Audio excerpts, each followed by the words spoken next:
Bonjour, anybody. Welcome back to another video. Today's first question is, a right triangle has legs with length 7 inches and 24 inches. What is the length of the altitude to the hypotenuse of the triangle? So this is what we've marked, and this is also what we're solving for, so I'm just going to mark it as H. And there are also a multitude of ways to do this, just like a problem that I did a little while back. So basically, the way I'm going to do it today is by the area way, and if you guys watched the previous video, you probably know how that's going to go down.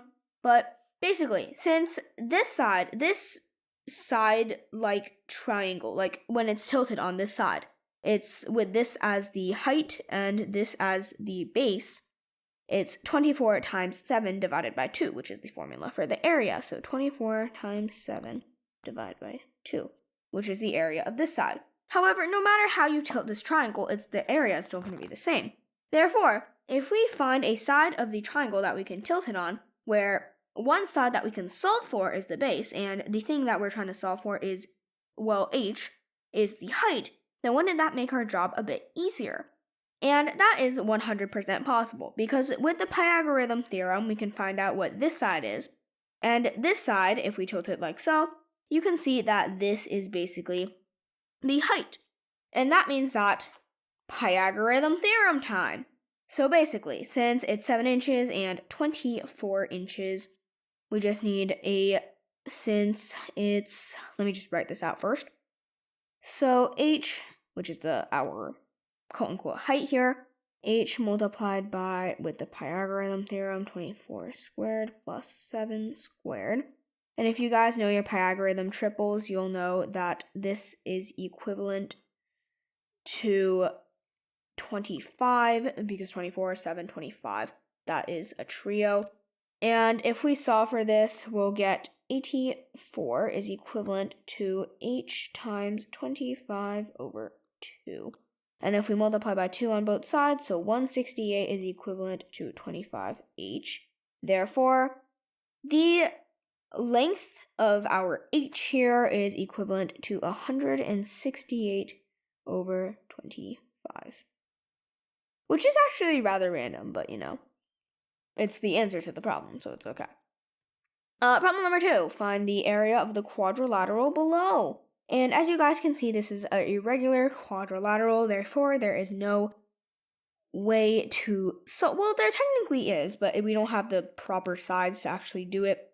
And so we can split it as our little quote-unquote ocean, which is what OneNote named it, the line that separates it into two right triangles. And we can use the Pythagorean theorem again, which is rather handy, in order to solve for this side and this side, in which we can then use to solve for the two separate triangles, add them together, and voila, there's the area. So, if we use the method from a lot of previous problems, we'll see that if we can pull out a 14 from this triangle, this means that this will become 1, this will become 2, therefore this side is the square root of 3.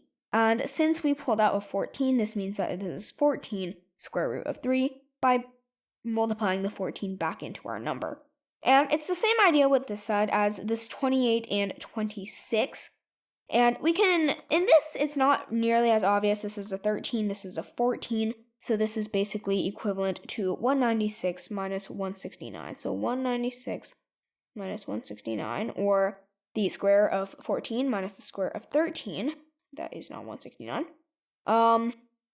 And this is basically equivalent to, so if I actually, 169, 8, 1, so this is 7, 2, so 27.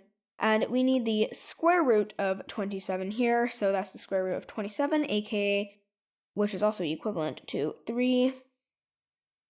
Well, no, this is not equivalent to that. We need to add a square here.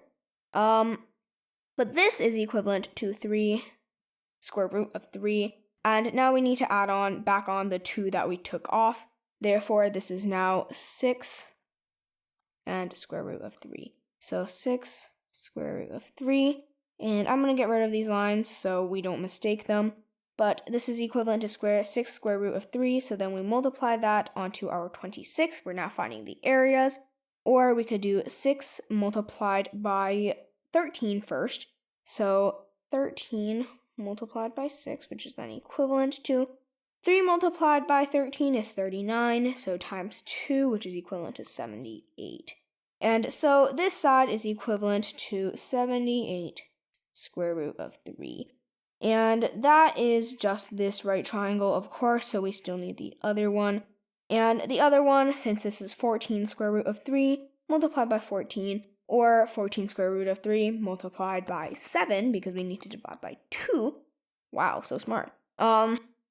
So 14, scroll down a bit, multiplied by 7, so then 14 times 7, so 28, 98. So this is equivalent to 98, so this right triangle is equivalent to 98 square root of 3.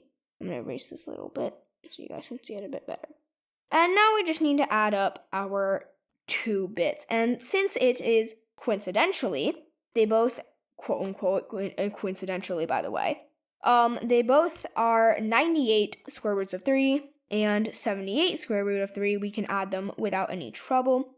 And they're basically equivalent to just 98 plus 78 and then multiply by square root of 3. Therefore, so 98 square root of 3 plus 78 square root of 3 is equivalent to, so 98 plus 78, which is equivalent to 6, 1, so 17. So 176 square root of 3. So yeah, that's the end of this video. I hope you guys enjoyed, and I hope you guys learned something new, and I will see you all on the next one. Bye-bye!